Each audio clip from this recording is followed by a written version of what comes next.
que ele tinha, o conhecimento que ele e a capacidade que ele tinha de lidar com a dor nas mais diferentes matizes e intensidades. É incrível a capacidade dele, o conhecimento a nível de espiritualidade, que é um pouco do nosso tema. Sim. Eu já trabalho, já estudo a espiritualidade.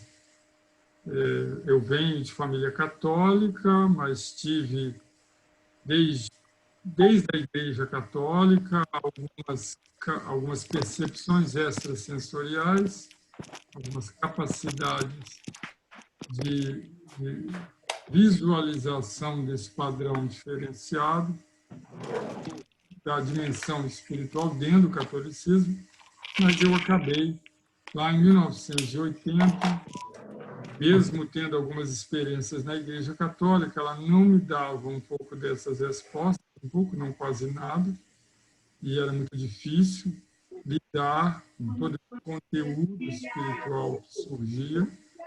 Eu busquei, então, compreender melhor, me aproximando da doutrina espírita, mas, em paralelo, eu fui me dedicando profissionalmente à psicoterapia de diversas formas.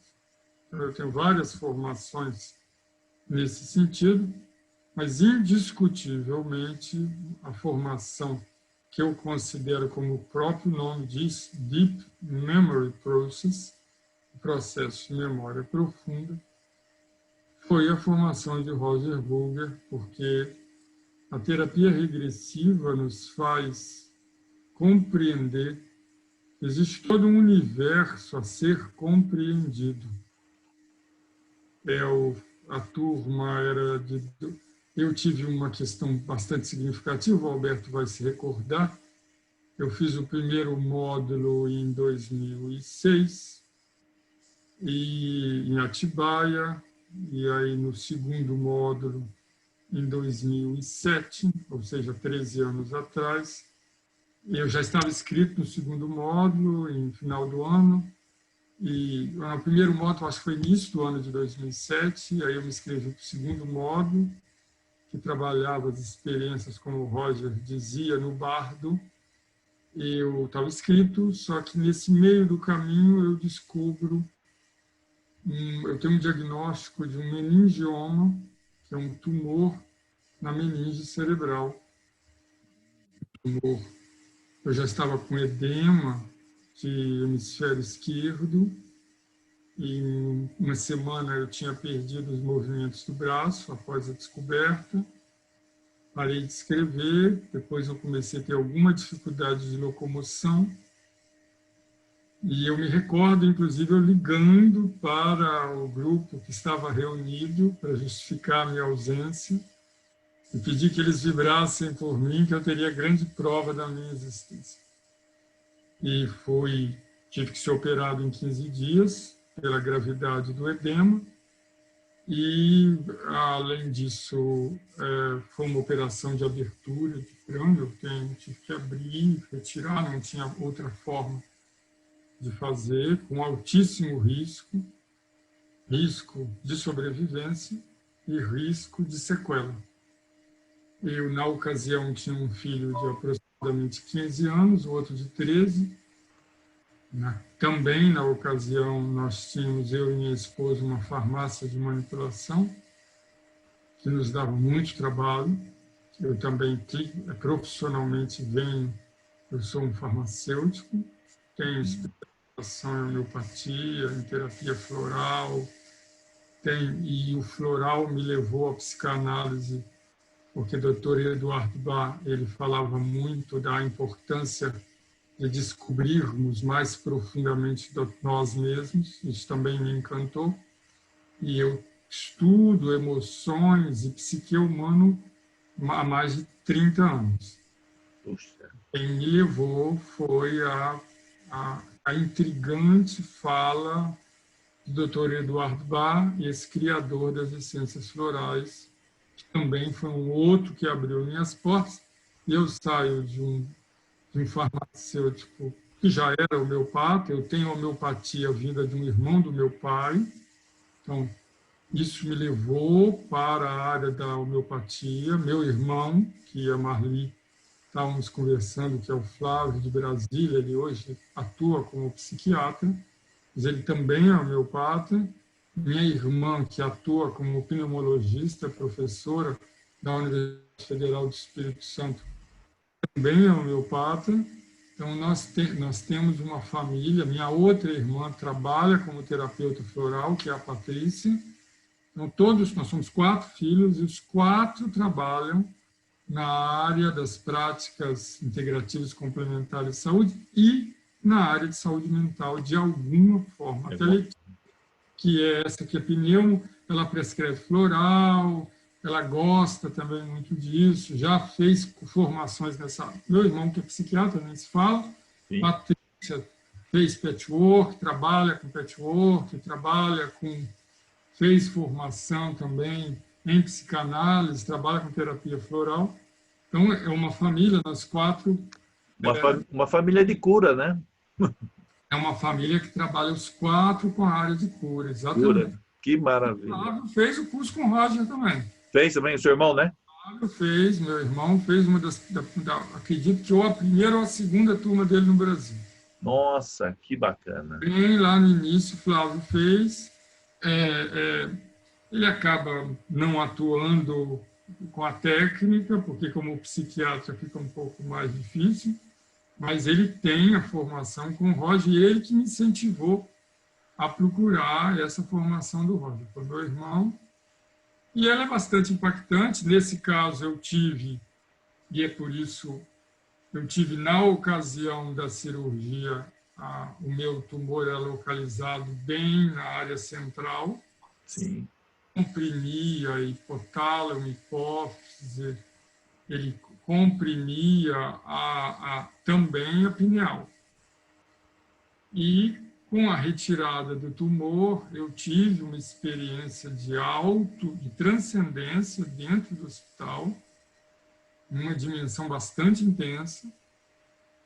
E também, aí o Alberto vai lembrar, que quando eu chego nos próximos módulos, eu estou com minha capacidade de perceber esse universo bastante ativada. Exato.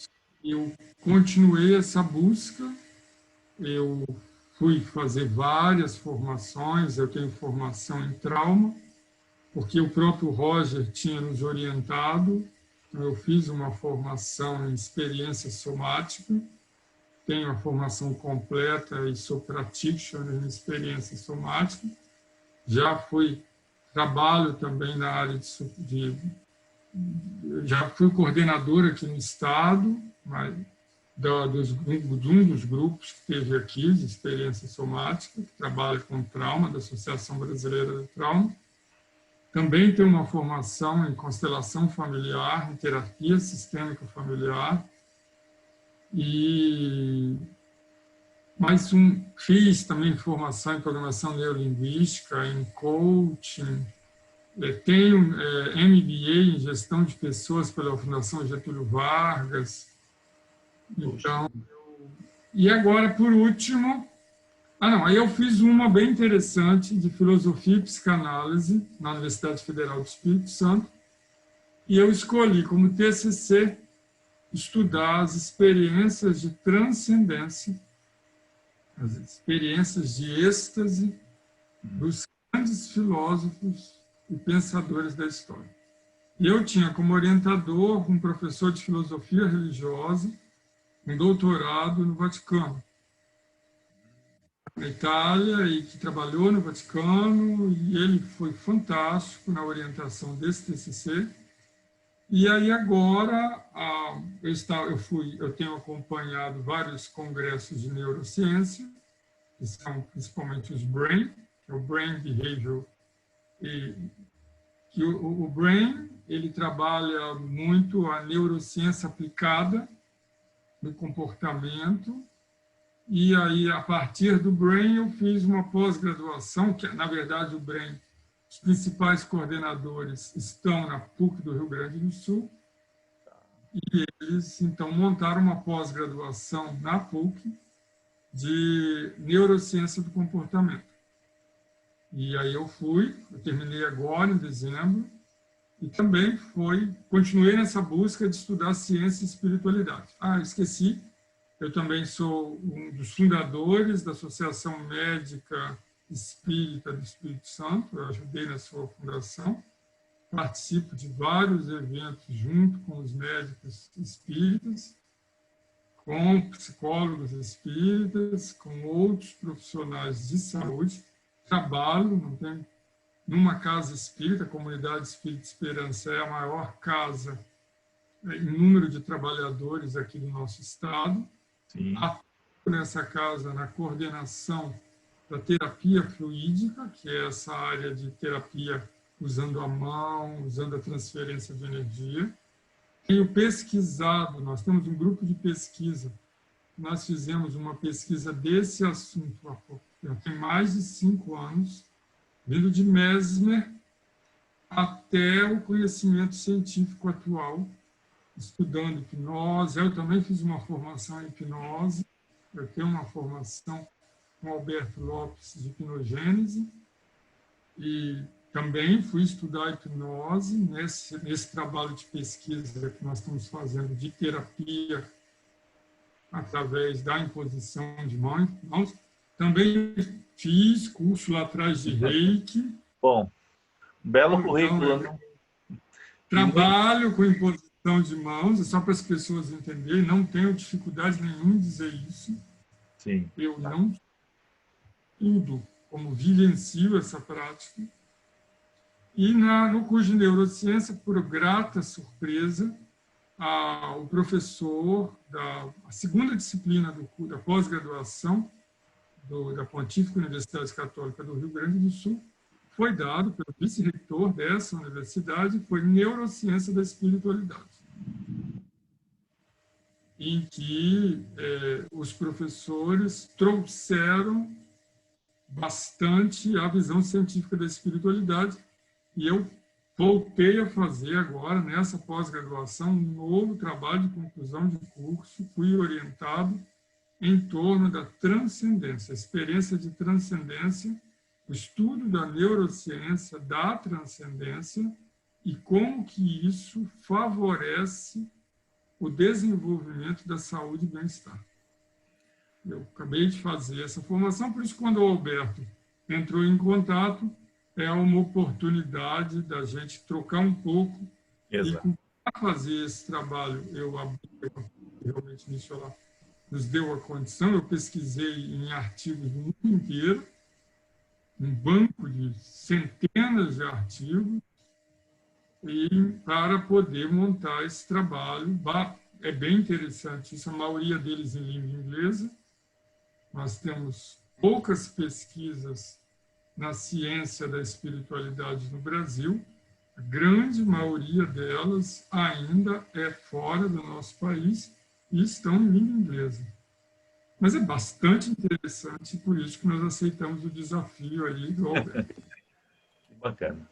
Bom, Clóvis, eu vou fazer 2 perguntas e depois eu abro também para as pessoas fazerem perguntas para você.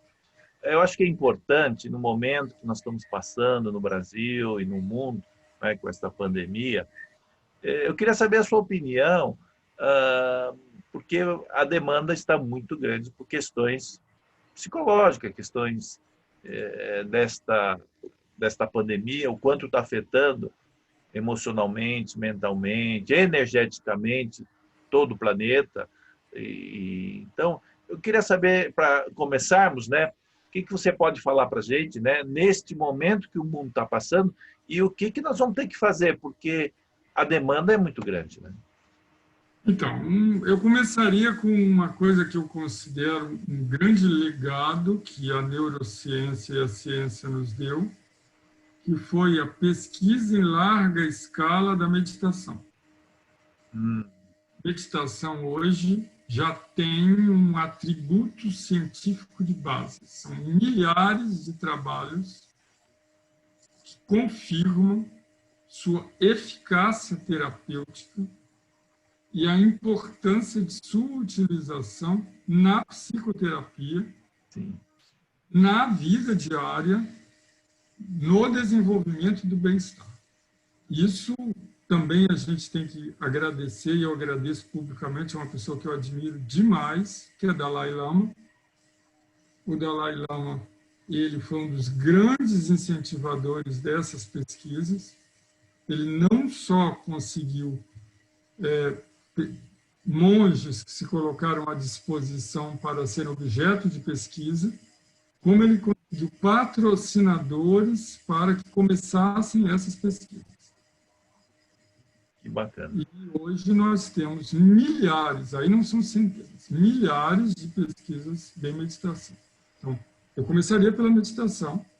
Perfeito. A meditação, eu trabalho bastante, como oriento muitas pessoas que eu atendo em consultório como psicanalista clínico, utilizando todas essas técnicas que eu citei, e eu oriento bastante a prática de meditação. Eu, inclusive, tenho um canal no YouTube de práticas meditativas, eu dou formações em práticas de meditação, até trabalho com isso com crianças, já dei crianças a aprenderem, meus filhos, desde pequeno, eu ensinava os índices, e hoje eles já estão grandes, um está trabalhando em Campinas, outro está estudando em Chicago, e eles têm como base o seu próprio equilíbrio a meditação. A meditação. A meditação me ajuda muito, me ajudou muito na pandemia. A Marli me perguntou no início, Marli também é uma colega nossa da formação, como que eu estava dando conta nessa pandemia. A meditação me ajuda muito. O relaxamento e a meditação é uma forma de que nós podemos manter um equilíbrio interno e, dessa forma, nos recuperarmos para enfrentar esse momento tão desafiador também profissionalmente. Exato. Bom, Clóvis, esse grupo, acredito que a maioria são terapeutas ou estão ligados à terapia. O que você pode dizer para a gente? Porque a meditação ainda não está inserida na nossa cultura. Grande parte do nosso povo brasileiro não tem a prática, não tem a questão da meditação, né? Mas estamos enfrentando nos consultórios, nos atendimentos, né, pessoas totalmente desequilibradas, né? Imagine você perder um parente seu pela Covid e você não pode nem fazer o funeral do seu parente. Isso é terrível, você não pode nem despedir do seu ente querido que morreu, né? E aí, como é que fica esse negócio? Nós sabemos o quanto isso é terrível, né? Morrer desta forma e não ter os rituais, né? Então, eu comecei com a meditação, o próximo passo. Eu ia falar, mas foi boa a sua próxima pergunta. Tá. É aí que nós podemos, como terapeutas, estimular a autotranscendência ou a transcendência. Que é aí que entra a espiritualidade. Autotranscendência, a meditação é apenas uma das técnicas, é a capacidade que o ser tem de transcender a dor. Tá. Não se apegar a ela e buscar uma estrutura superior à sua própria dor que lhe deu um lenitivo. Foi exatamente por isso que eu citei a minha experiência, o que eu fiz dentro do hospital, com risco da minha própria existência. O que eu busquei, por isso que eu citei apenas o exemplo, eu sabia que poderia chegar essa pergunta. O que eu busquei na ocasião foi a autotranscendência, através de leituras edificantes, através de momentos de elevação de sintonia, através de músicas com qualidade, é a musicoterapia, através de momentos de relaxamento, pegando o meu caso, que está quase que disseminado, insônia. Só que eu tive pelo uso de corticoide. Eu passei, não vou me esquecer jamais, 21 noites e dias sem dormir. Nossa. Eu tive uma ausência absoluta de sono pelo uso muito elevado do corticoide. E o neurocirurgião falou, não tem jeito, você precisa tomar. O que eu posso fazer é te medicar com drogas psicotrópicas que forcem o seu sono. Ou você, como ele já me conhecia, eu tinha dito que eu trabalhava com essas técnicas, utilize das suas técnicas para conseguir esse equilíbrio. Você estava me perguntando, tudo bem, não era uma pandemia, mas eu estava no CTI, igual muitos estão. Exato. O risco de morrer ou desencarnar, o termo que vocês queiram usar, como muitos estão. E eu tinha 2 filhos pequenos, uma família, uma história, uma vida. Eu poderia ter que deixar para trás enquanto vida presente, física. E foi o que eu usei, Alberto. Eu, naquela ocasião, eu não conseguia dormir e ficava relaxando, meditando, orando e ouvindo músicas. A Enya era minha parceira. A Enya dividiu a cama com a minha esposa. Sim. Porque eu ficava ouvindo a Enya a noite inteira, porque a voz melodiosa da Enya conseguia diminuir o meu ritmo, eu entrava numa quietude interna e eu consegui não tomar psicotrópico, mesmo com insônia provocada por medicação, eu consegui ficar apenas usando essas técnicas de estímulo à transcendência. Então, hoje, da mesma forma, é possível, e eu tenho estimulado cada qual com a sua possibilidade. Quem tem um jardim, eu estimulo fazer uma técnica no jardim, colocar o pé no chão. Quem tem uma varanda aí, pegar o sol, quando a pessoa realmente não quer sair de casa, então ela vá na varanda. Aí eu não tenho a varanda, então escuto uma música. Eu estou nos fundos, virado para uma parede, eu não consigo, não tem nem luz do sol aqui. Tudo bem, então escuta uma música, bota uma imagem positiva. Você está me mostrando um barquinho, eu tenho um aqui do mar, não importa. Você pode buscar uma imagem, a gente sabe disso, e induzir por um som e uma imagem um estado de relaxamento. Isso é um estado, como diria na hipnose, pré-hipnótico e um estado indutivo de meditação. Certo. Então, não precisa você fazer mindfulness, que já é uma técnica de meditação estudada, pesquisada. Você não precisa fazer ficar 10 dias. Eu fui atrás, eu fiz Vipassana.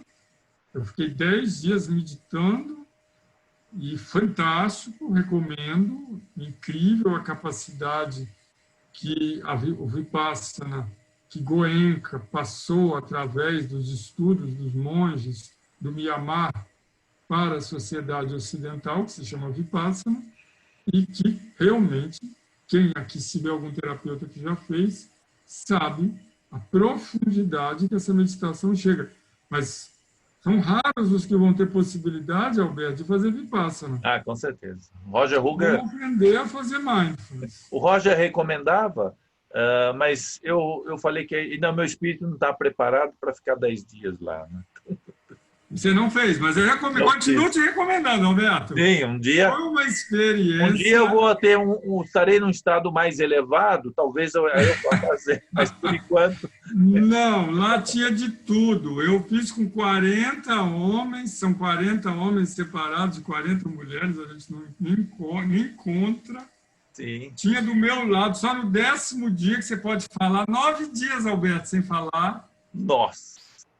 No 10º dia, eu descubro que a pessoa que dormia na cama ao lado da minha, ele era da Romênia.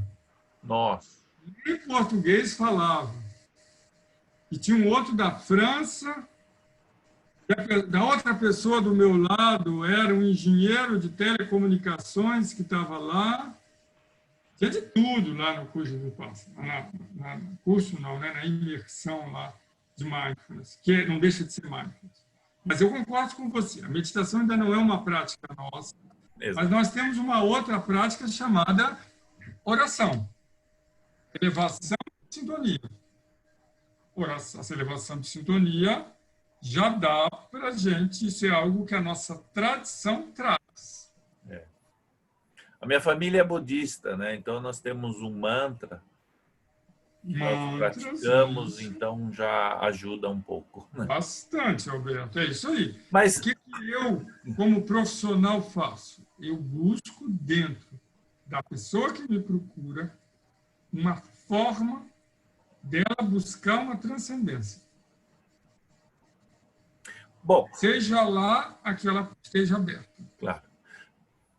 Clóvis, o nosso mestre Roger Hoger foi o que trouxe para as psicoterapias o bardo. Talvez para quem não sabe ainda sobre os bardos, né? Bardo vem do budismo tibetano, que é um espaço entre morte e vida que é elevado, tá?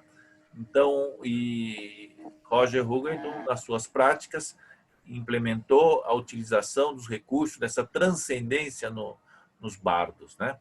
Uhum. E então, com essa pandemia, o quanto essa transcendência, esse trabalho nos bardos pode nos ajudar aí muito, né? Os recursos que os bardos têm. Ele pode ajudar bastante, porque a transcendência nos tira do apego à dor. Aquilo que você começou a sua pergunta passada. Isso. Estou vendo a minha irmã presente aí, ó, a Patrícia também. Ah, bem-vindo, Patrícia. Isso, é minha irmã que está presente aí, Patrícia Verfrez. Que bom. Bem-vinda, minha irmã. E todo espaço de transcendência nos favorece aumentar a resiliência. Ok? O que ele fazia muito lá nos bardos. Exato. O que a gente fazia muito nos bardos? Minimizava o impacto da dor, trabalhava uma maneira de elaborar essa dor, não é isso? Exato. E desenvolveu uma resiliência a essa dor. Lembrando que nós, no bardo, utilizamos o psicodrama, então, mesmo nessa transcendência, existe ação dramática, nessa energia, nessa imaginação, nesses olhos fechados. Ainda assim, dramatizamos com as histórias que vêm e o quanto buscamos uma resolução, né, antiga, alguma resolução que a pessoa está ali sofrendo e o quanto isso pode ajudar, né? Isso usando a técnica do Roger perfeitamente, mas se estou falando, já que nós estamos falando de técnica, você me perguntou, você pode fazer via hipnose, já é diferente. E pode trabalhar no mesmo bardo, mesmo que eles não usem esse nome.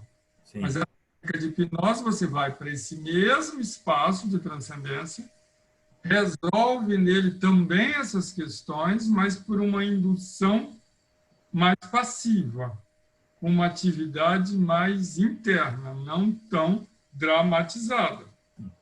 Não há tanto a participação do corpo, né? Do corpo, exatamente. Fica mais numa participação da mente que vai, mas de certa forma, vai ao mesmo espaço de transcendência. Perfeito. Bom, se alguém quiser fazer pergunta, dá um sinal, abre o microfone, tá bom? Podem fazer perguntas, ajudar nas perguntas, porque temos que explorar aí bastante o Clóvis.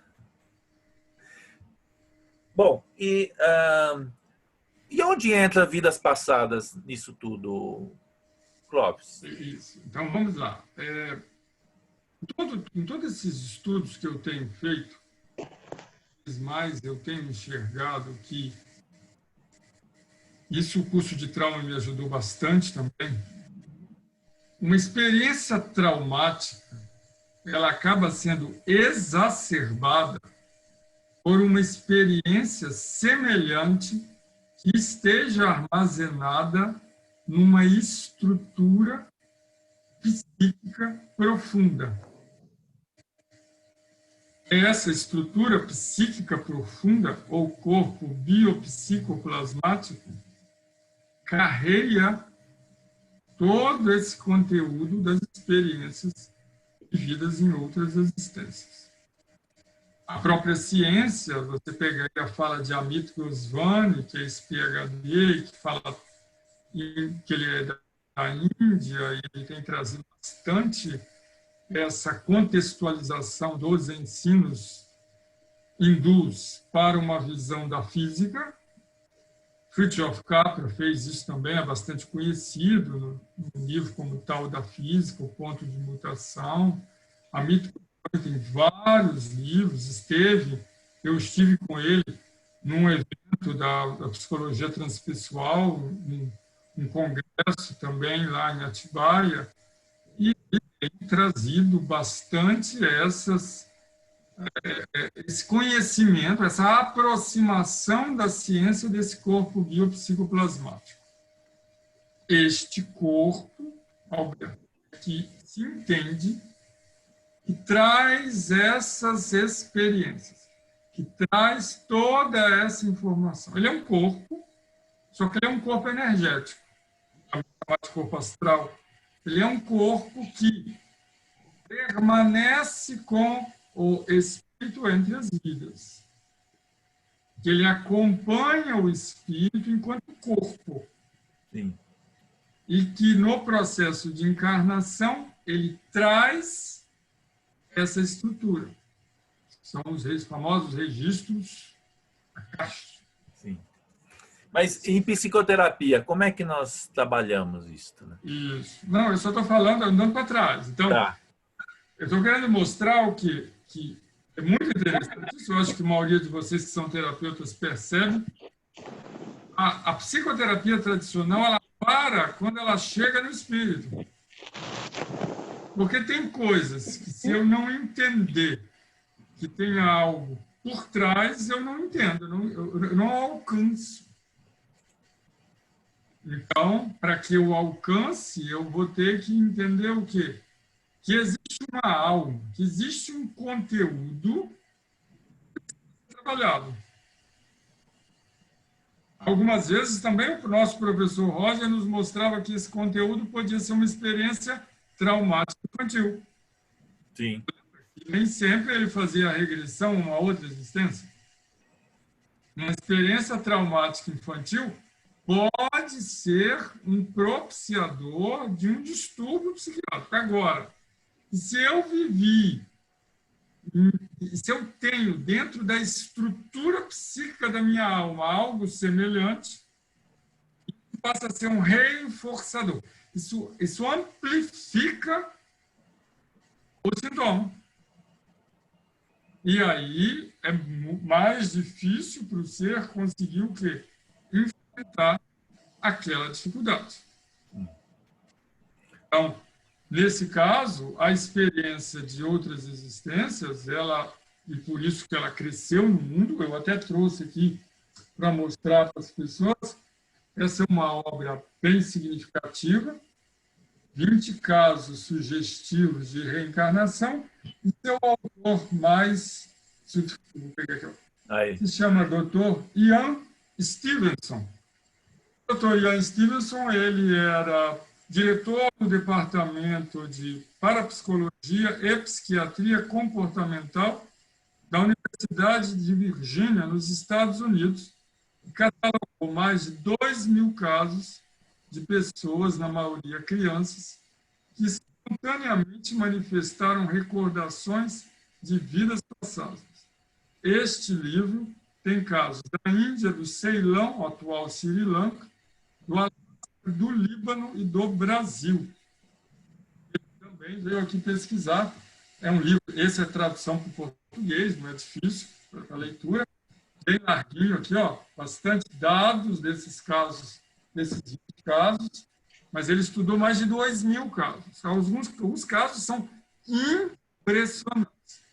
Então, é importante entendermos isso. Reencarnação não foi só pesquisada por correntes religiosas.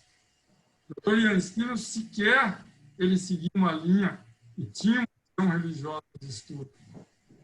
Ele procurou uma visão da compreensão do processo. E ele foi buscar pesquisar quem lê esse livro vai ficar bastante impressionado com o seu conteúdo, com todos os detalhes que ele... Eu tenho um outro livro de dos médicos que o acompanhava e que também relatava as impressionantes histórias. Sim. Se eu posso compartilhar a bibliografia que eu citei, eu posso citar depois no chat aí para vocês. Perfeito. Vale a pena. É um livro que vale muito a pena, ok? Sim. Ou se é direto para você, Alberto, depois você passa para o pessoal. Tanto faz, você me manda os dados direitinho e eu coloco, tá? Para as pessoas. Tudo tá ótimo. Então, eu queria fazer uma perguntinha. À vontade, Marlene. A gente tem essa formação, graças a Deus, né? Com o Roger, fomos colegas de turma. E eu me lembro, você, acho que não estava na primeira turma que eu fiz com ele, e você sabe que a gente tinha a formação e o trabalho em centro espírita, não é? Então, meu primeiro contato com o Roger foi muito interessante. A gente foi como um namorado, que antes de você ser o namorado, você odeia. E depois o ódio e o amor, eu brinco de namorado, porque não é nada ligado a ele. Mas eu digo assim, a gente tinha uma relação, então ele me chamava atenção na frente dos 35 alunos, quando eu questionava, mas eu trabalho há 8 anos em desobsessão. A gente usa muito disso em desobsessão também. Ele falava, não vamos misturar. Ciência é ciência, espiritualidade é outra coisa. Não me mistura aqui. E me chamava assim, atenção na frente de todo mundo. Se eu não fosse cara de pau, eu não teria voltado no segundo, porque eu fui esculhambada, assim, não é? E eu me lembro, Clóvis, que no Congresso, quando surgiram casos assim de obsessores vindo, eu me lembro dele chamar você e eu para a gente ajudar. Você lembra disso? Que estava uma coisa assim... Nós conversamos, né, Alberto, sobre isso. O Alberto estava lá do lado. Exato. E aí o Roger foi muito interessante, porque eu fiquei na minha, eu falei, então tá. É isso, e deixa aqui. Cada um vai seguindo e respeito, adoro o Roger. Meu grande mestre, uso ele em consultório, não uso online, onde eu estou trabalhando mais agora. Acho que tem que ter uma coisa bem pessoal, então não uso online. Mas eu me lembro dessa coisa da espiritualidade. Então eu quero te perguntar, atualmente eu estou trabalhando também em apometria. A apometria teve um médico, não é, do Rio Grande do Sul, que trouxe os fundamentos apométricos também. Como que você vê a colocação da apometria com a colocação do Deep Memory Process do Roger? Então, a origem do processo é diferente, ok, Marli? A apometria, ela está mais vinculado ao desdobramento, a apometria está mais vinculado ao magnetismo, que é a vertente que traz lá, que eu te falei que eu também estudei, lá nos estudos do magnetismo, que vai para a hipnose, da hipnose que vai para o desdobramento, que trabalha como foi estudado, a capacidade que o ser tem de desdobrar e atuar fora do corpo. Mas, basicamente, a visão do Roger, ele se baseou mais numa visão, por isso que eu trouxe Ian Stevenson, ele citava Ian Stevenson, científica. A apometria, ela teve já como base uma visão religiosa, por mais que ela utilize de ferramentas estudadas pela ciência. Hipnose está bastante estudado pela ciência, o magnetismo começa a ser bastante pesquisado pela ciência, chama de biofield, né? Biocampos. Hoje você tem pesquisas mundiais de biocampos fantásticas. Eu tenho aqui algumas dezenas de pesquisas de professores renomados do mundo inteiro estudando biofield, biocampos, e com atributo científico. Só que a visão do Roger, eu lembro que eu cheguei a conversar com ele, ele teve uma experiência difícil no envolvimento com atributo religioso. Porque qual é o problema, algumas vezes, da vinculação religiosa? É que ela traz crenças muito fortes. E o Roger não era muito vinculado à crença. Ele tinha essa coisa, por isso mesmo que ele batia de frente, porque ele explica um método de observação em profundidade. O Roger também vai em busca de uma visão mais científica desse aprofundamento.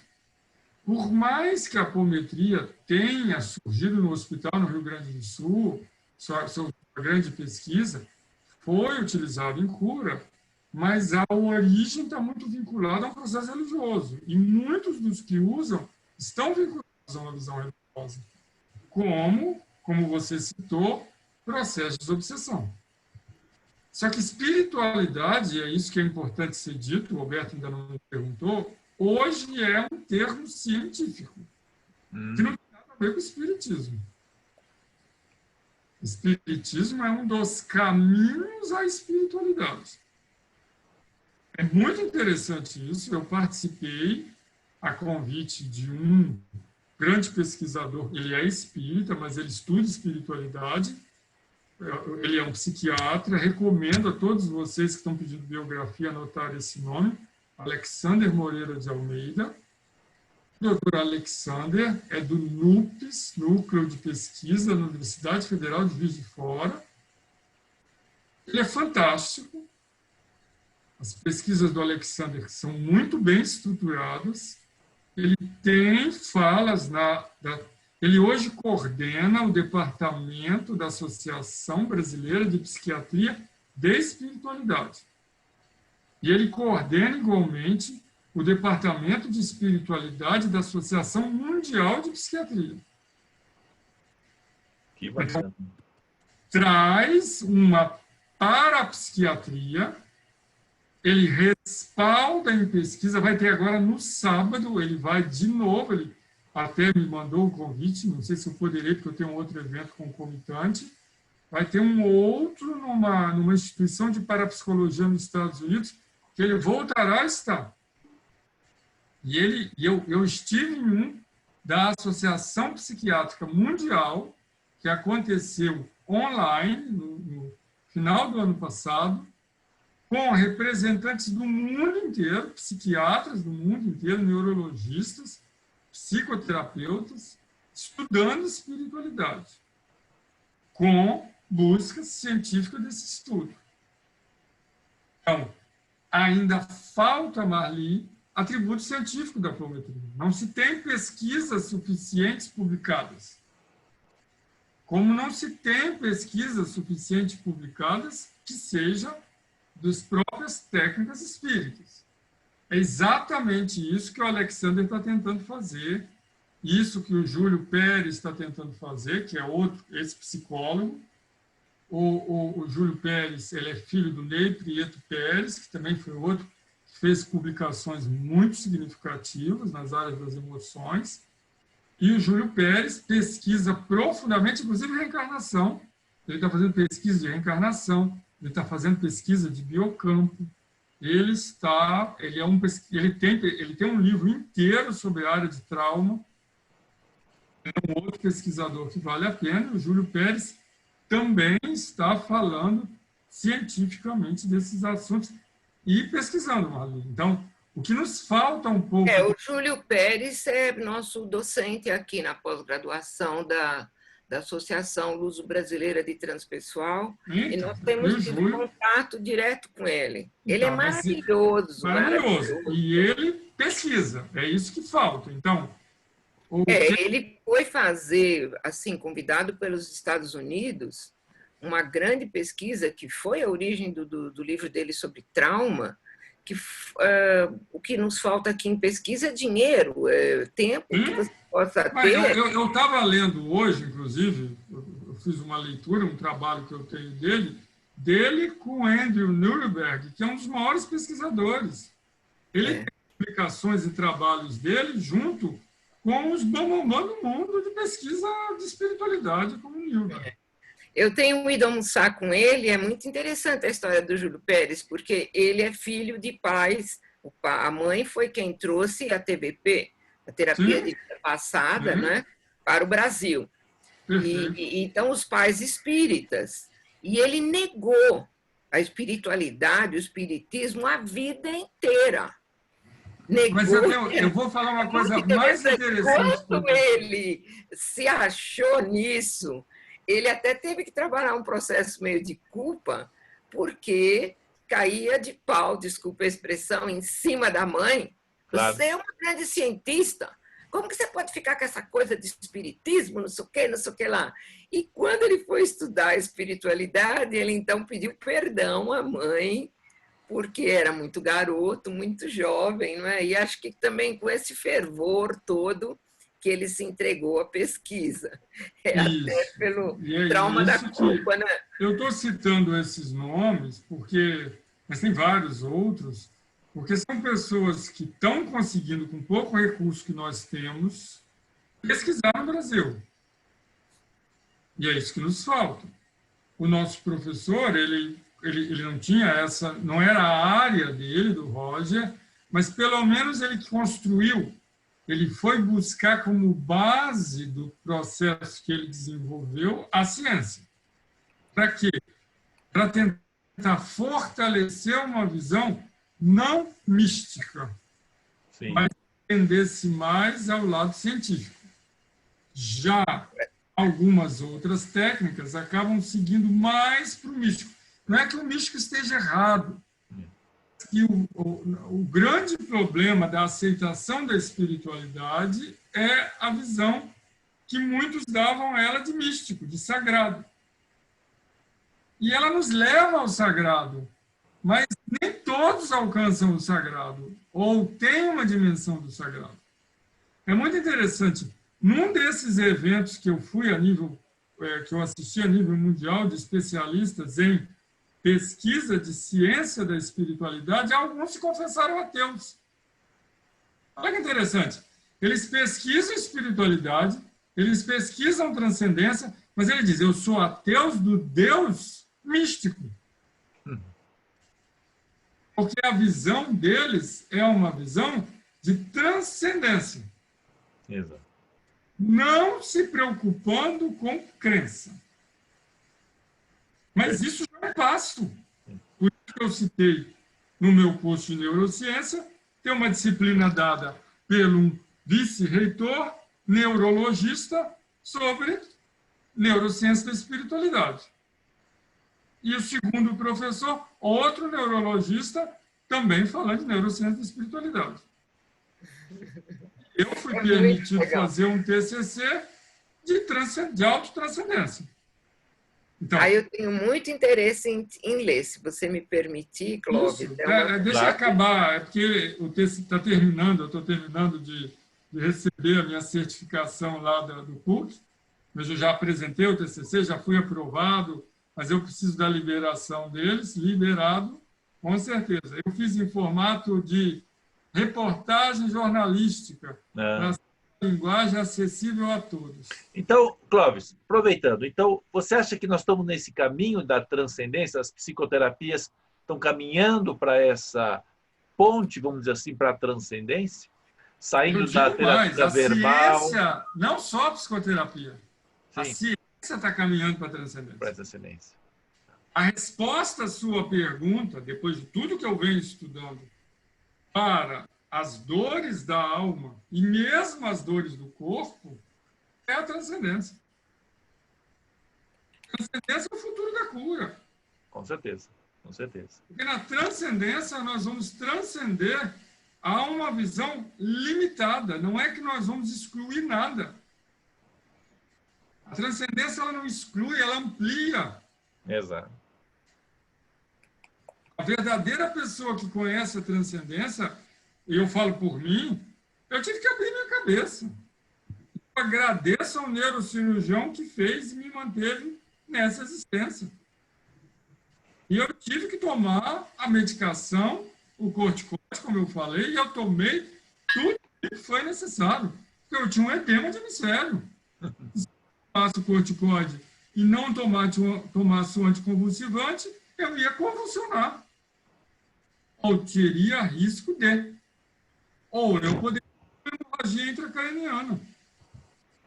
E eu podia ir a óbito, precocemente, e deixar de estar aqui com vocês nessa noite.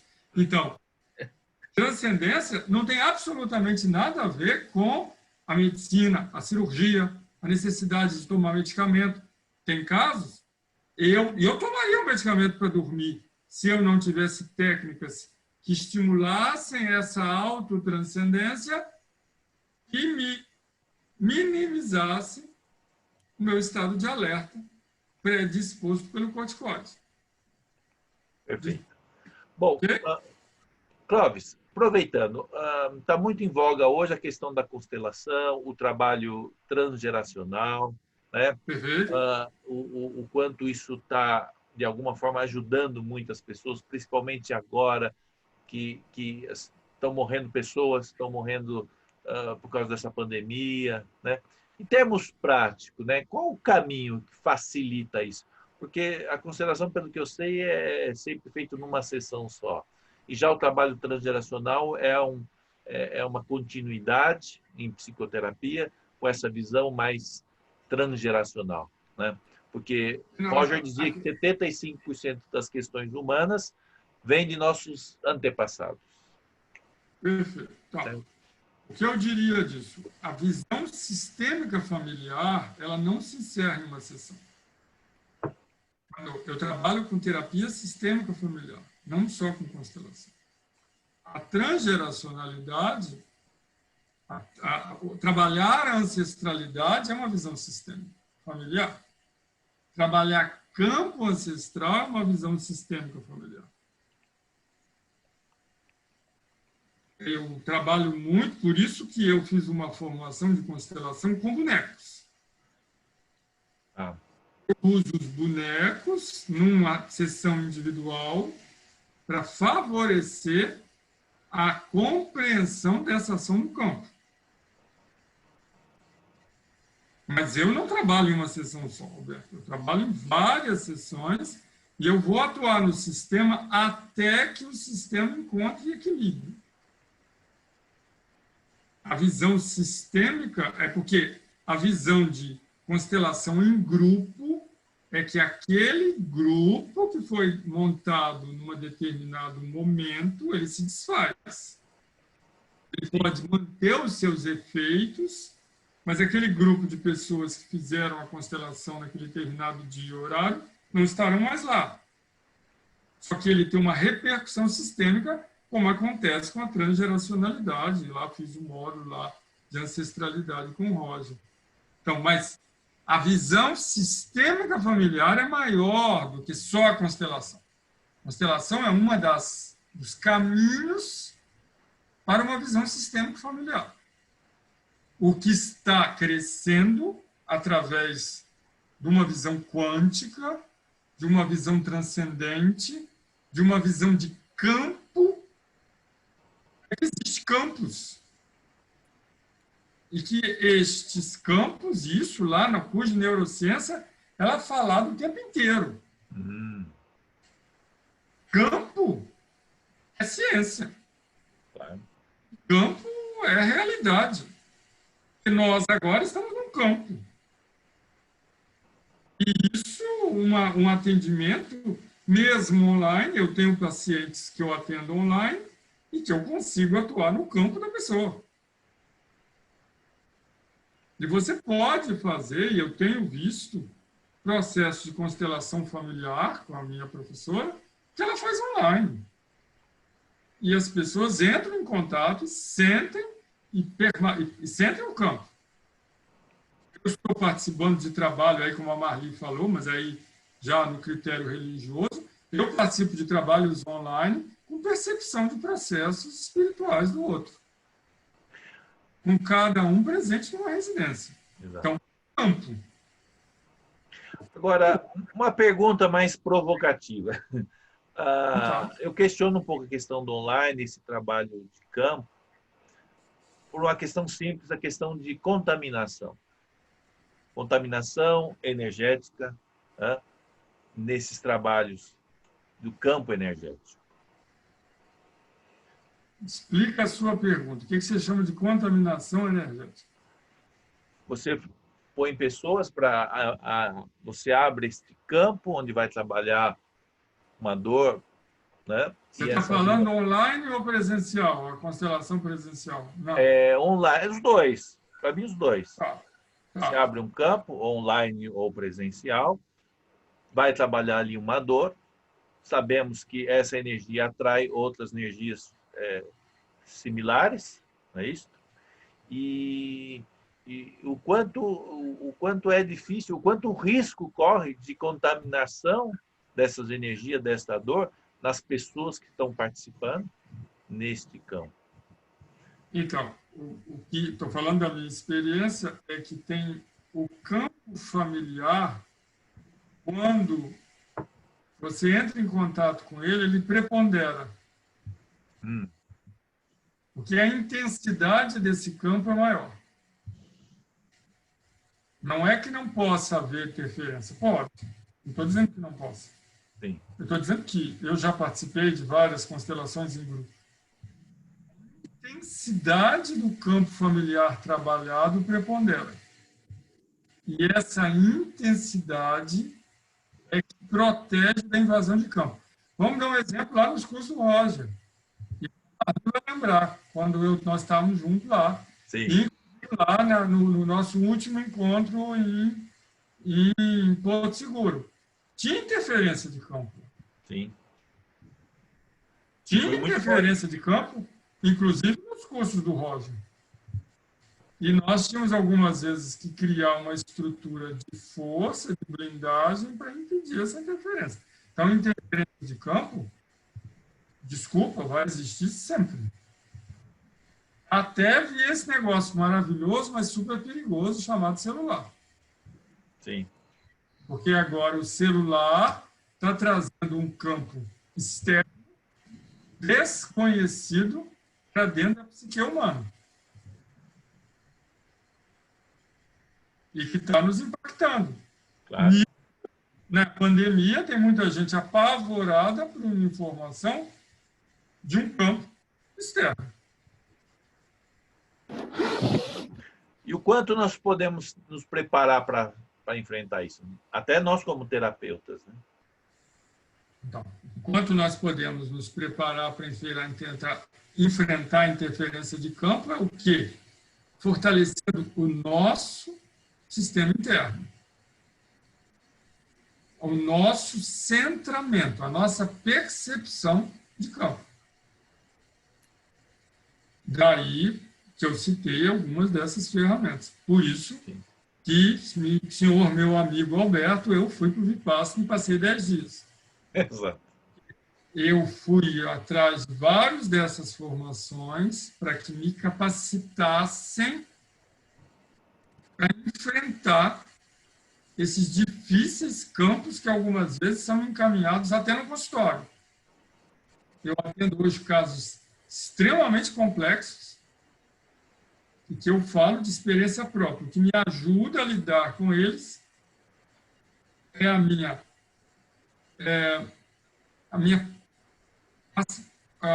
tranquilidade, minha harmonia no campo que eu estou inserido. Eu vivo muito bem com a minha esposa, meus 2 filhos, e procuro espalhar à minha volta um campo de harmonia. Isso favorece muito que eu não interfira com o meu campo, também o campo de quem eu recebo. Exato. O terapeuta tem que estar forte, né? Exatamente. O terapeuta tem que estar forte, né? O terapeuta tem que estar preparado para não ser ele a interferência tóxica negativa. Exato. Esse é perigoso. Porque eu já vi vários casos de pessoas que me procuraram em que o terapeuta não esteve preparado para lidar com a demanda do cliente. E quase se envolveu com as fragilidades do campo alheio. Imagino. Faz sentido o que eu quero dizer? Então, essa é a mais perigosa interferência. Não uma interferência, existe a de terceiros, mas a mais perigosa é a do próprio terapeuta, que a gente chama de psicanálise, transferência e contra-transferência. Exato. Bom, Clóvis, aproveitando, e os psicotrópicos? Que hoje a utilização é em larga escala, não? O que você pode falar um pouco pela sua experiência? Pela minha experiência, o que aconteceu?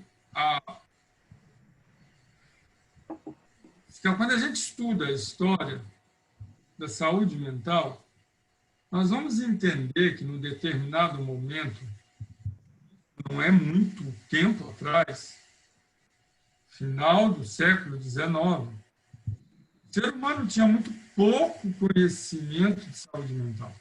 Essa foi a última área a ser conhecida por nós.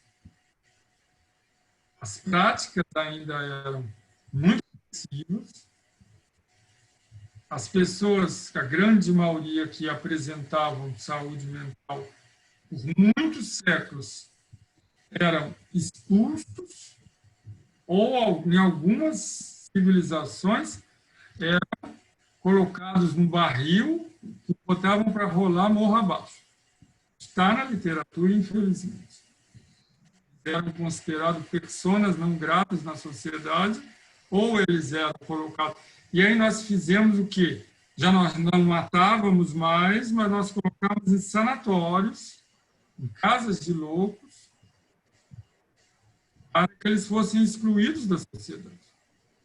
Isso é um filme fantástico, Nice, que conta a história de Nice da Silveira. Também tem no Netflix, eu recomendo, quem tiver aí pedindo biografia, porque vale a pena. Então, esse filme conta a história de uma médica e quando ela chega ao hospital psiquiátrico, no Rio de Janeiro, que usava dessas práticas do início do século passado, bastante agressivas.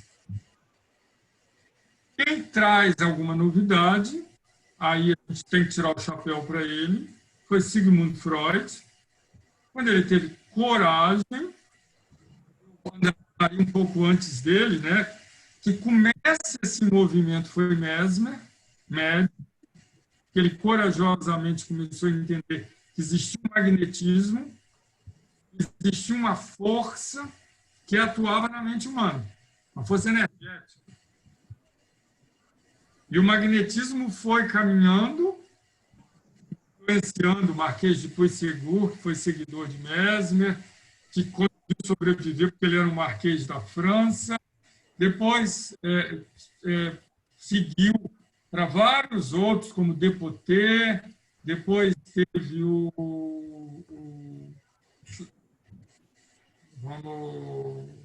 La Fontaine. Só que o La Fontaine foi estudado por um médico britânico que entendeu que tinha lá um processo hipnótico. E ele cria a hipnose. Por que eu estou chegando na hipnose? Porque estudando o magnetismo, chegou-se à hipnose. Charcot estava usando a hipnose como uma forma de atuar na saúde mental, como uma técnica não agressiva. E mostrando o resultado com muitos dos seus pacientes. E estudando essas formas novas, Freud vai pesquisar e aprofundar e identifica essa estrutura inconsciente e fala sobre ela. Como ninguém até então tinha falado como ele falou. Vira um marco, abre-se uma nova página na compreensão da saúde mental. Ele também teve essa preocupação que a Marli estava falando, de colocar no cunho científico, tanto que ele brigou com o Jung, porque o Jung tinha uma visão mais espiritualista. Jung estudou casos mediúnicos, Jung estudou casos de obsessão. É a família dele? Na família dele, ele tinha a tese de doutorado dele, tinha um caso nesse sentido do próprio Jung. Jung estudou Mandala, Jung estudou o pensamento oriental, tanto que o nosso professor baseou-se muito em Jung. E Freud rompe com Jung, temendo que a ciência fizesse o quê? Não aceitasse a psicanálise. E ele constrói toda uma estrutura psicanalítica para que ela permanecesse aceita pela ciência, e ela ainda é. Sim. Ela é cadeira do mundo inteiro, dentro de muitas pesquisas, dentro da área tanto da filosofia como da psicanálise, tanto que eu fiz uma pós-graduação dentro de uma universidade com professores de várias outras universidades do Brasil. Tá, Alberto, o que aconteceu? Eu estou chegando lá, porque a gente tem que caminhar. Tá. A partir da metade do século passado, eles descobrem uma droga, que é o carbonato de lítio, que passava a ter uma ação muito interessante sobre as funções neuronais, as sinapses neuronais, e repercutiam sobre a mente humana, sobre pelo menos o cérebro.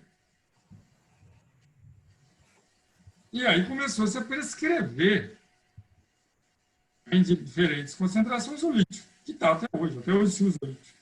Uma droga que desapareceu. Ainda é usado. Sim. Mas a partir do carbonato de lítio, começou-se a pesquisar, já que ela teve efeito, outras, para que pudéssemos atuar através da neurologia, que Freud era neurologista também, mas não existia na época dele essas drogas. Só que, a partir de meados do século XX, passou a existir drogas que atuavam nos neurônios, que poderiam fazer uma pessoa sair do estado de surto, que poderiam fazer uma pessoa dormir, mesmo no sonho, que poderiam fazer uma pessoa que está num transtorno bipolar com alternâncias entre euforia e depressão, serem medicadas e minimizar esse estado. E aí nós passamos a ter uma visão neuroquímica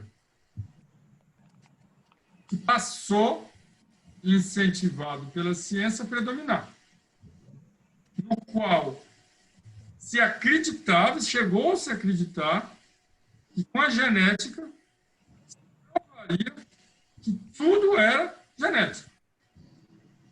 E que não existia mente, que tudo era cérebro.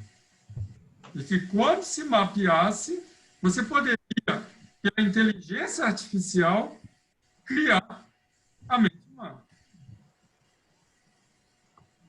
Aí nós lembramos lá daqueles filmes de ficção científica, 2001, Odisseia no Espaço, e o perigo dos robôs que passavam a pensar como nós. Isso foi uma das disciplinas do curso de neurociência, pesquisas no mundo inteiro em torno da inteligência artificial. Mas isso ficou... Tem uma indústria por trás disso, tem patentes. E tem seus efeitos, né? Tem seus efeitos positivos e negativos, mas que mantém toda uma estrutura. Tem seus efeitos positivos. Isso também não pode ser. Ajuda bastante. Também é um perigo quando um profissional retira uma droga dessa, sem autorização, e as repercussões neuroquímicas da retirada de uma droga dessa. Clóvis, só um minutinho, eu queria fazer um adendo, uma coisa muito interessante. Eu tinha uma prevenção muito grande com o Groff, dizendo, mas como é que ele pode pegar o LSD e aplicar o LSD assim? Essa maneira dele enfiar o LSD no americano espalhou a parte toda de vícios, era a minha visão preconceituosa. Eu tive a bênção de acompanhar a doutora Vera Saldanha quando o Groff veio no Brasil. Ele veio fazer um seminário e nós passamos um dia inteirinho com ele. E é interessante ele explicar. Ele era de Praga, se formou na Universidade de Praga e fugiu para os Estados Unidos no período ali da Segunda Guerra.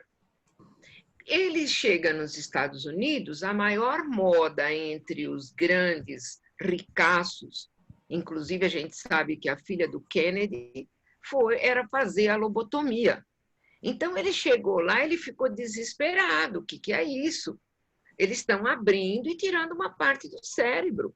Quer dizer, quem gritava continuamente agora fica caladinha. E aí ele disse, eu cheguei nesse momento. Eu fiquei desesperado.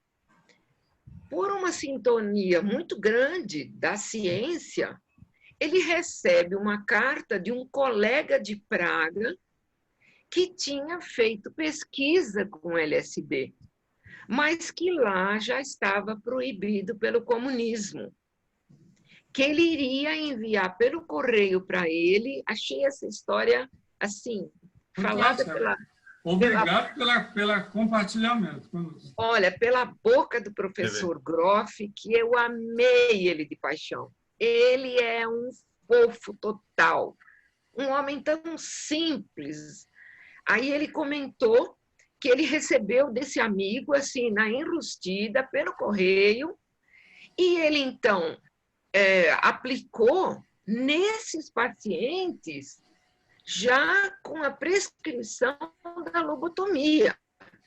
Então, ele disse, não ficou muito claro essa visão, porque, em alguns casos, eu fui rotulada a introdução do LSD, trazer a droga, que, no fundo, era o que eu também pensava. E eu, então, trabalhei lá o minha máxima culpa, de ter também pensado assim. Aí ele explicou que foi só nesses casos, mas que ele não teve como controlar quando entrou em massa já pelos grandes laboratórios, aquela coisa que a gente sabe da história, né?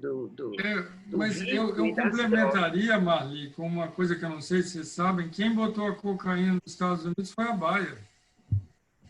Olha, não cocaína sabia. Era uma medicação que foi isolada da coca e colocada no mercado como uma droga. Eles não sabiam o uso que se daria a ela. É porque não sabia o que trazer. Eu tenho até a fotografia da propaganda do lançamento dela nos Estados Unidos.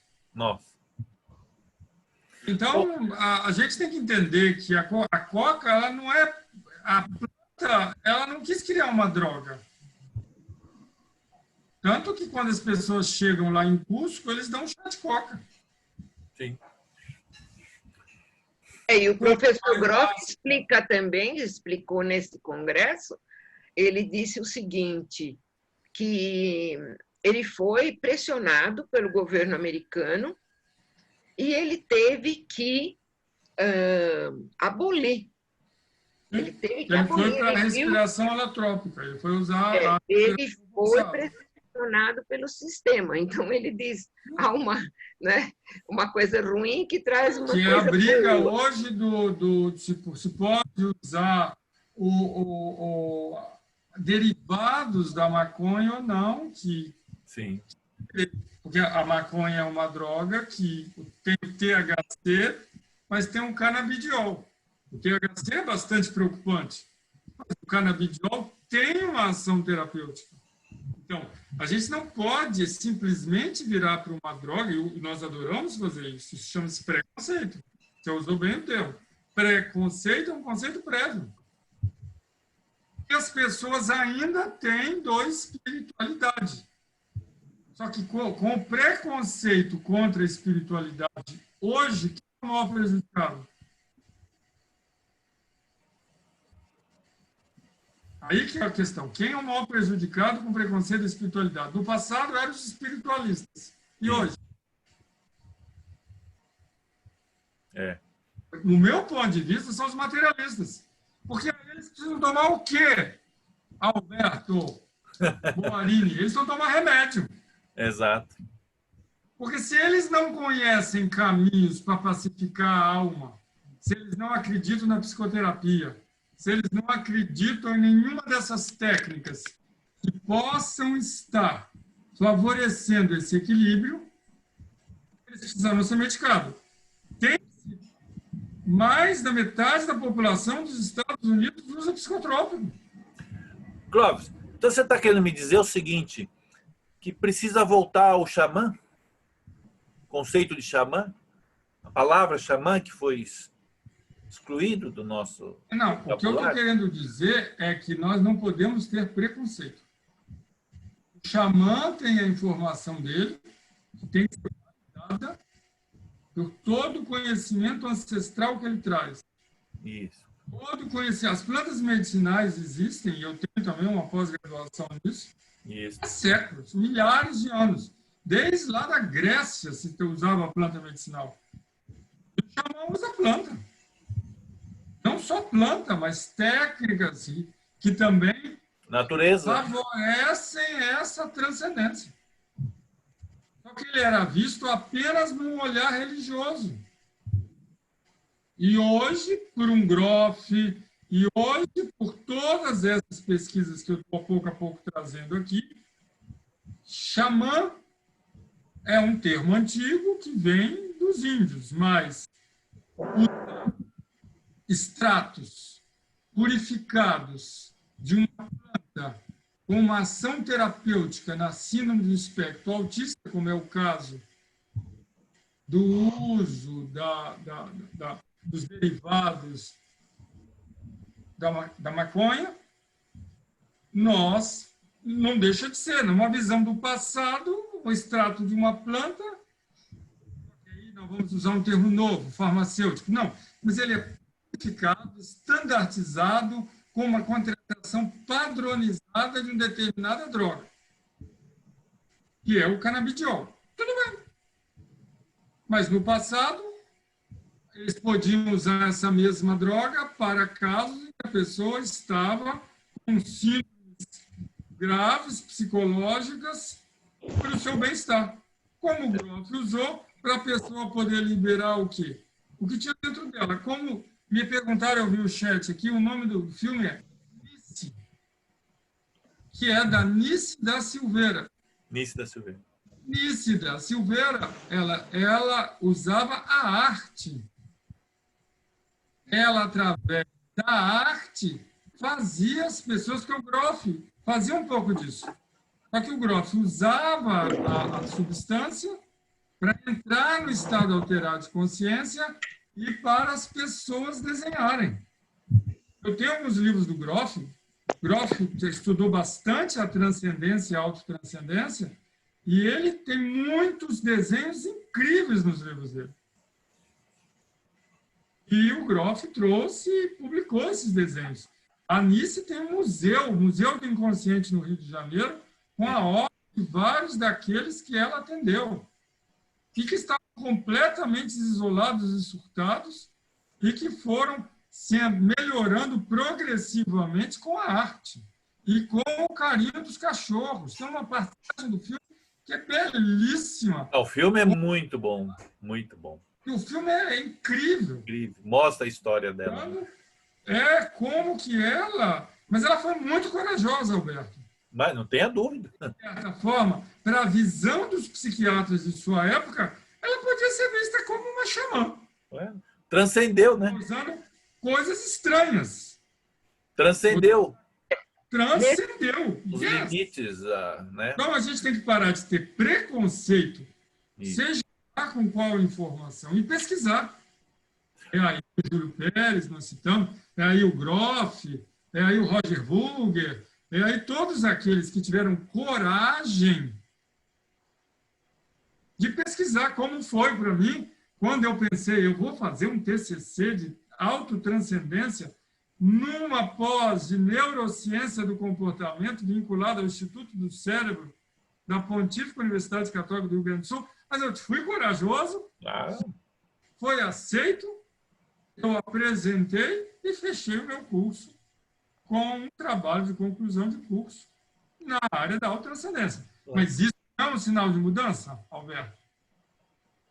Então, uma outra coisa que eu queria te perguntar também, Clóvis, que foi levantado demais nesse congresso, e o Groff, eu percebi que ele, não sei se ele teve muita perseguição sobre droga nos Estados Unidos, ele meio se esquivou, mas os psiquiatras presentes, porque era mais um congresso de psiquiatria que ele estava fazendo, e estavam alguns defendendo o uso da ayahuasca, mas defendendo assim com unhas e dentes. E quando houve o primeiro coffee break, numa das interferências, a Vera comentou: olha, eu tenho muitos pacientes que migraram de uma droga X para a droga ayahuasca, mas ficaram na mesma sala, não mudaram de configuração, né? São drogas. E alguns psiquiatras se levantaram, mas como? Aí, defendendo muito a ayahuasca. No nosso intervalo, no coffee break, veio uma senhora muito interessante. Ela falou: eu paguei esse congresso, eu não sou da área, eles me aceitaram, porque eu tenho um filho que saiu de uma droga pesada, foi para a ayahuasca e ele está muito pior. Então, eu agradeço a senhora, doutora Vera, pela interferência que a senhora fez, de também dar um break, dar uma parada. Não é tudo isso. Ayahuasca, legal, gostosinho. Qual é a sua visão no estudo que você fez, Clóvis? Então vamos lá. Isso é o estado de transe, que é a base da transcendência, ele deve ser desenvolvido quanto mais de uma forma pessoal, que se chama autotranscendência, melhor. Quanto mais eu precisar de uma substância externa, eu caio no risco de ficar dependente dela para atingir esse estado. E aí ele vira um estado dissociativo. E aí eu troco de mecanismo. Não é uma transcendência, é uma dissociação. E eu vou simplesmente mudar a forma dissociativa. Mas aí eu não preciso, eu posso dissociar ficando o dia inteiro nisso aqui. Ou no computador. Tem muita gente completamente dissociada, fora de si, usando excessivamente a mídia. Então, uso de qualquer substância sem psicoterapia adequada não funciona. Não adianta. Não funciona. Exato. Agora, Marli, por isso que eu não sou preconceituoso. Da mesma maneira que uma pessoa vai tomar uma droga psicotrópica, que ela pode fazer um estrago. Eu já peguei pacientes que entraram, que não andavam mais direito, que eram carregados, que não escreviam, que não trabalhavam, porque estavam polimedicados de um processo depressivo. De certa forma, a polimedicação tinha sido o que para ela? Um amuleto, Não, tão ruim como foi para o filho dessa senhora ficar fora da caixinha tomando ayahuasca. Esse homem estava com a vida dele destruída. Total. 2 meses de internação psiquiátrica, polimedicado, com drogas lá nas alturas. Agora, não estou falando nem por nada, estou falando porque nós estamos falando de psicoterapia também aqui. Com 8 meses de psicoterapia, mais num olhar profundo, o próprio psiquiatra tinha diminuído em 80% a medicação. 1 ano ele não tomava mais nada. Agora, eu não vou invalidar a droga psicotrópica, ela é importante. Sim.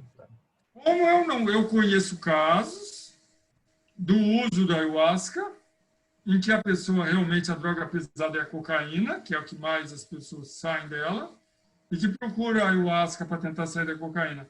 E que a pessoa foi ou usou a ayahuasca, saiu e nunca mais, não está tomando nem a ayahuasca, nem cocaína, e a vida dela se equilibrou. Por isso que eu estou dizendo. Agora, ela teve um acompanhamento, ela procurou psicoterapia. Eu não disse nem para ela tomar, nem para ela não tomar. Quando ela chegou no meu consultório, ela já tomava ayahuasca.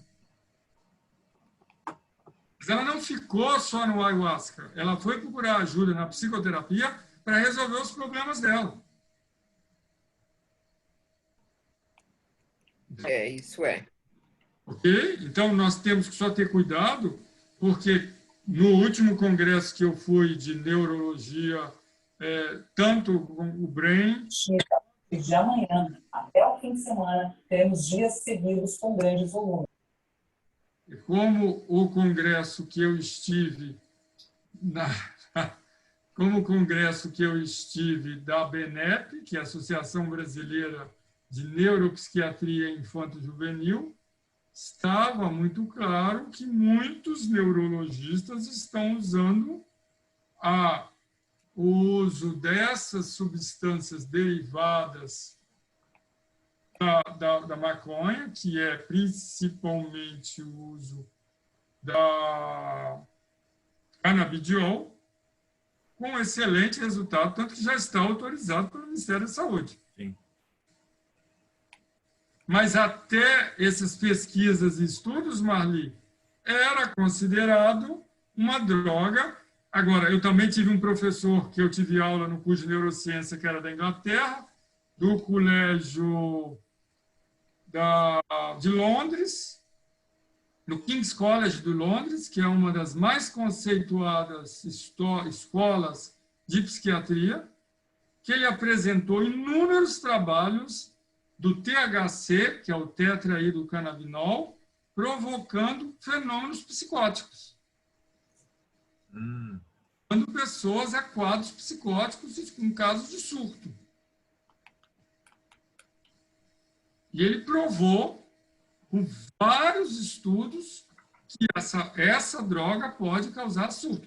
Mas não é por isso que eu não posso usar o canabidiol, desde que prescrito de uma forma segura por um profissional consciente, com uma terapêutica associada para uma qualidade de vida de uma criança autista. Claro. Certo, entende? exato. Então é isso. Nós temos que ter. O que eu acho que é ayahuasca, tem que pesquisar. Nós temos pouquíssima pesquisa. O uso do ayahuasca no Brasil é religioso. Mas cadê a estrutura de pesquisa? O canabidiol fizeram. Mas aonde fizeram a pesquisa do canabidiol? Não sei se você sabe. Quem produz canabidiol? Alguém sabe? Nós, produtores, nós compramos dos Estados Unidos. O canabidiol, o que nós usamos ainda, estavam querendo começar a produzir no Brasil. Eu nem sei se estão já... Parece que já iam produzir, mas não, estava proibida a produção no Brasil. Estava só permitido a importação do uso com autorização do Ministério da Saúde. Eu não sei nem se começou a produzir, porque o Brasil não permitia a produção do canabidiol. E os Estados Unidos produziam. E por algum tempo vendeu para o Brasil. Agora, com essas plantas produzidas aonde em grande parte? Na América do Sul. A gente vende a planta, eles transformam em produto químico de alta qualidade e vendem para nós. Então, também é um cuidado. Por isso que eu falo, eu não sou contra, de forma alguma, Alberto, o psicotrópico. Mas eu acredito que o psicotrópico como fuga, como apenas paliativo, faz uma sociedade viciada. Sim. De drogas lícitas e ilícitas. E nunca se usou tanta droga na história da humanidade como agora. Verdade. Eu tive a oportunidade de, em 2 eventos, tomar ayahuasca. Nossa, foi assim... Eram 3 doses, eu tomei uma só e surtei, né? Então, E aí a segunda, depois de uns 2 anos, fui de novo, aí tomei 2 doses. Mas é muito forte aquilo, né? Pelo menos para mas mim. entende, Alberto, mas cadê a pesquisa? Nós não temos nada. Nada, né? Nós temos muito pouco. De certa forma, Marli, o que a psiquiatria está querendo agora é pesquisa. Clóvis, eu vejo, por exemplo, eu tive um paciente médico, é interessante, eu tenho atendido muitos médicos, eles passam uma dificuldade muito grande nesse momento, né?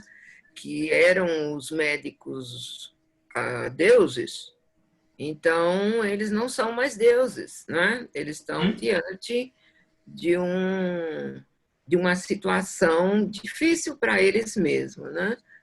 E eu sei que tem encontros de jovens com muita música e ayahuasca como se fosse uma festa. Então, isso é a dificuldade, não é? Quer dizer, não é um uso médico, um terapêutico, nada. Isso, é isso É uma rave, é uma festa gostosa. Por isso a importância, pegando o tema da palestra, da integração de ciência com espiritualidade. Nós precisamos ser mais cautelosos e buscar um olhar científico. Bom, Clóvis, para nos engessarmos. E como é que a gente começa a construir esse caminho? Porque muitos terapeutas ainda não têm essa visão transcendente, ou ainda não têm essas formações, essa preparação. Qual caminho você diria para começar a trilhar, ter essa visão mais transcendente, né? Eu estava falando, mas tudo bem. Só um minutinho, Alberto. Só que Tá. Eu acho, primeiro, também eu recomendaria a todos que estão ouvindo, já que o tema é ciência e espiritualidade, nós temos também um cuidado de buscar informação científica, e é esse cuidado que eu tenho feito cada vez mais em minha trajetória, eu usar a estrutura da técnica, mas ter como base os estudos da ciência. Não como uma forma de me engessar, mas para me dar segurança.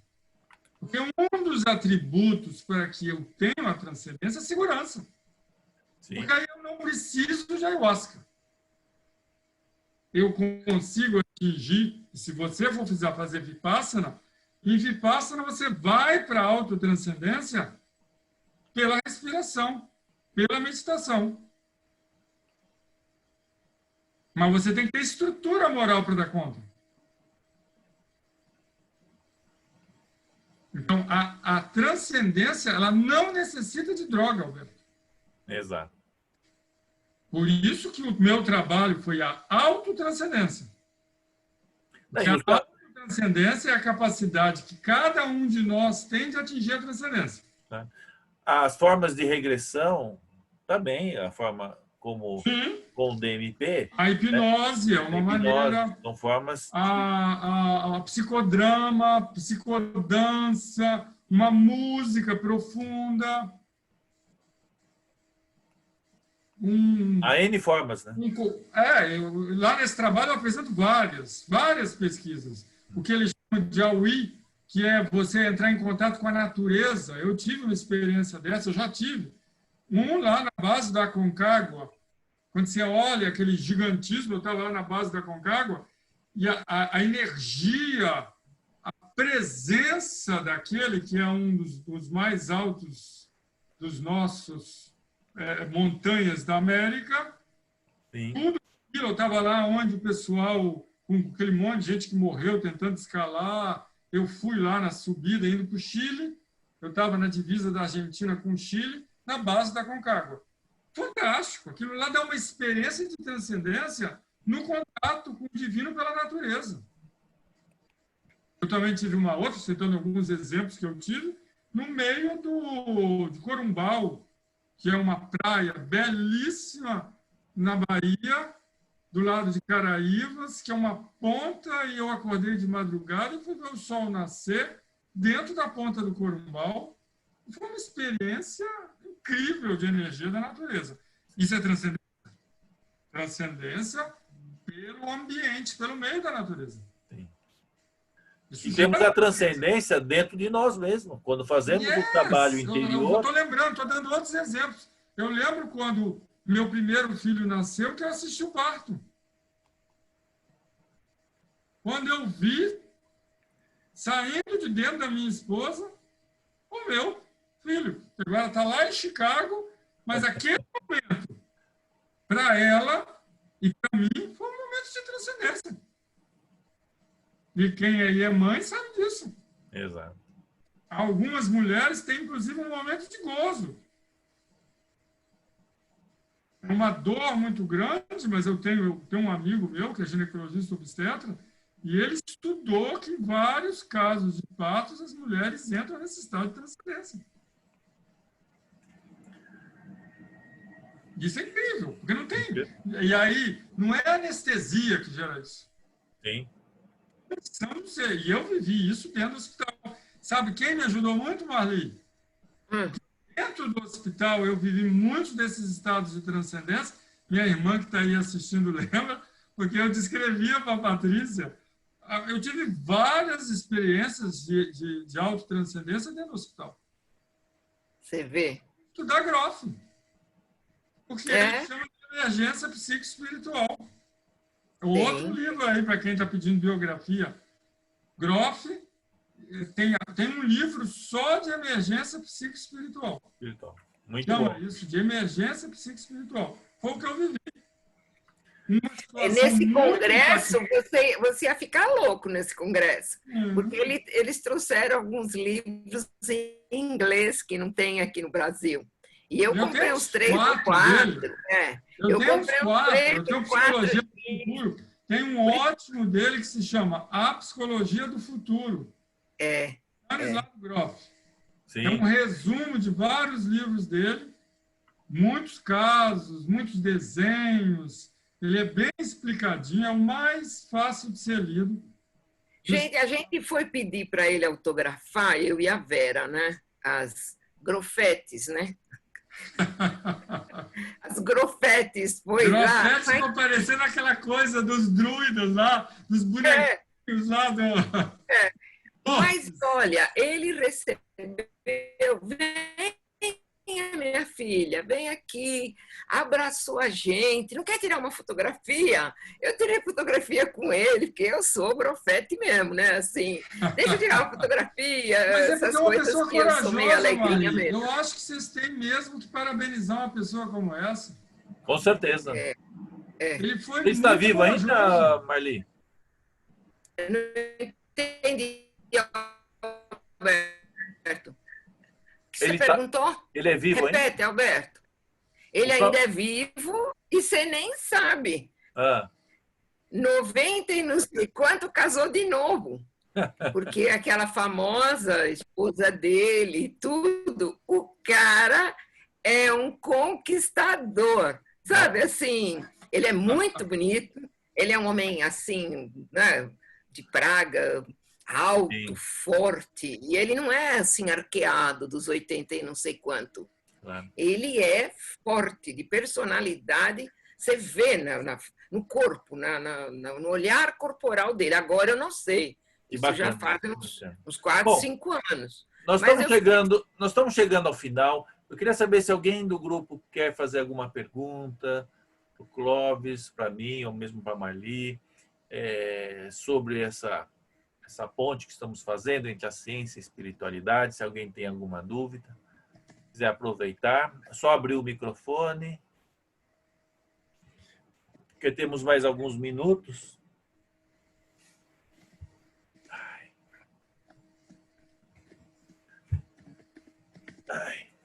Bom, acho que ninguém quer mais perguntar nada. Bom, Clóvis, estamos indo para a reta final. Bom, meditação, a transcendência, ter essa visão mais holística, né? Diante deste mundo que nós estamos aí enfrentando. Você sabe, eu faço o trabalho transgeracional e hoje o quanto é importante esse olhar dos nossos antepassados, né? Quantas memórias de nossos antepassados nós estamos herdando das antigas pandemias, né? De antigas doenças, e o quanto isso de alguma forma está se repetindo. E assim, como é que vamos trabalhar para terminarmos de ficarmos nesse ciclo de repetições de traumas, de complexos antigos que de alguma forma insistem em repetir, né? Como que a gente termina isso, Alberto? É isso? Temos 10 horas. Nosso isso. limite é 10 horas. Então, nós falamos tudo ao longo dessas 1h e 45 minutos. Desenvolvendo transcendência, autotranscendência. Perfeito. Exatamente isso que esse trabalho que eu fiz, baseado na ciência, fez, é a constatação de pesquisas do mundo inteiro, que a autotranscendência faz melhorar a saúde, melhorar os tratamentos, não repetir, não ficar preso aos traumas, amplifica a capacidade de mudança do ser humano na busca de uma qualidade de vida maior. Exato. Então, quando o homem aprender que a espiritualidade é uma busca, ok? Quando a espiritualidade é uma conquista, por mais que ela esteja em nós e junto a nós, mas a capacidade de acessá-la, que se chama autotranscendência, ela é conquistada.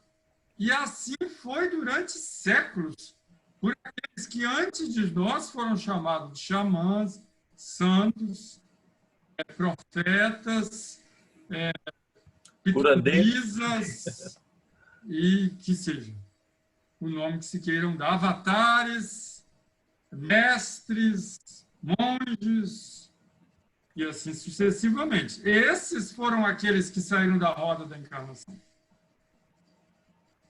Todos aqueles que nós analisarmos, que já mostravam um estado de evolução, já transcendiam. Yogananda, Mohandas Gandhi, que foi chamado pelo seu povo de O Mahatma, o iluminado, o que transcendeu. Siddhartha Gautama, aquele que se transforma em Buda, pois ele encontra a luz dentro de si. E Jesus, que como mestre, muda a história da humanidade antes e depois dele.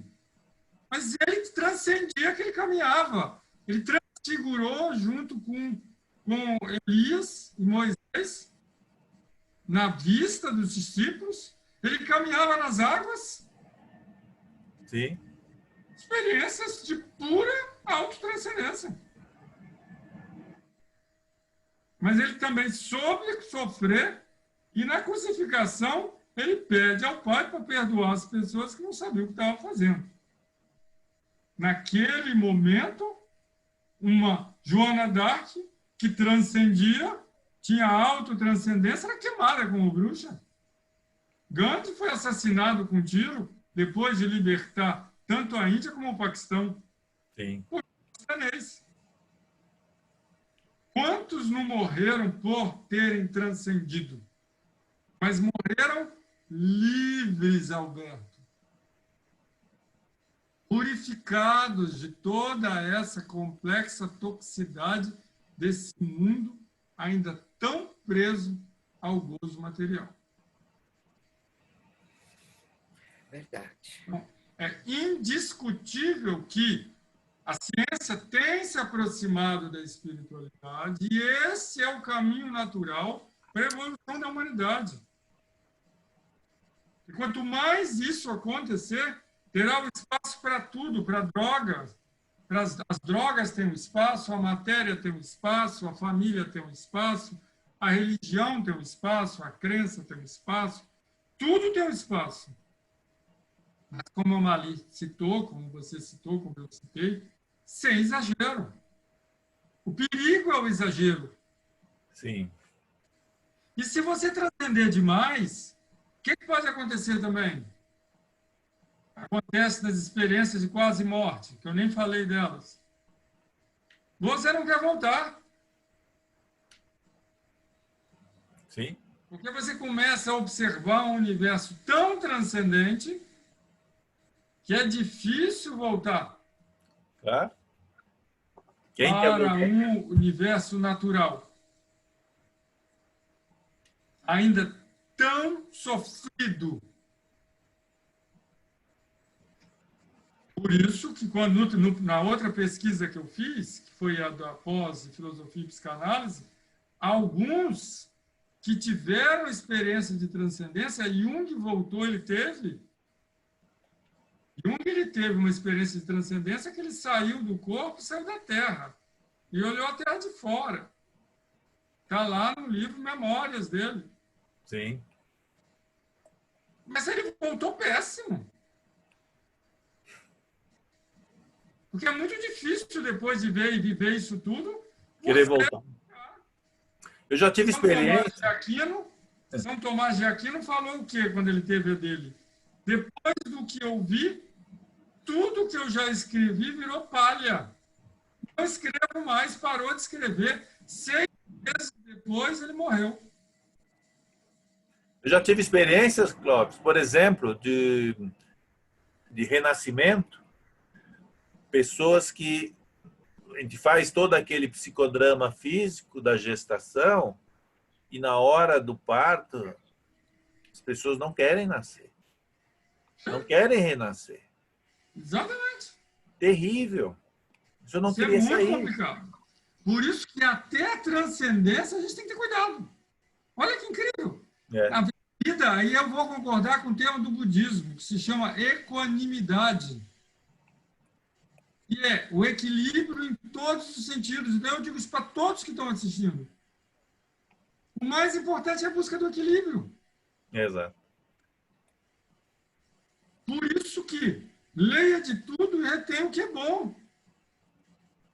Traga esse conteúdo, mas mantenha-te no equilíbrio.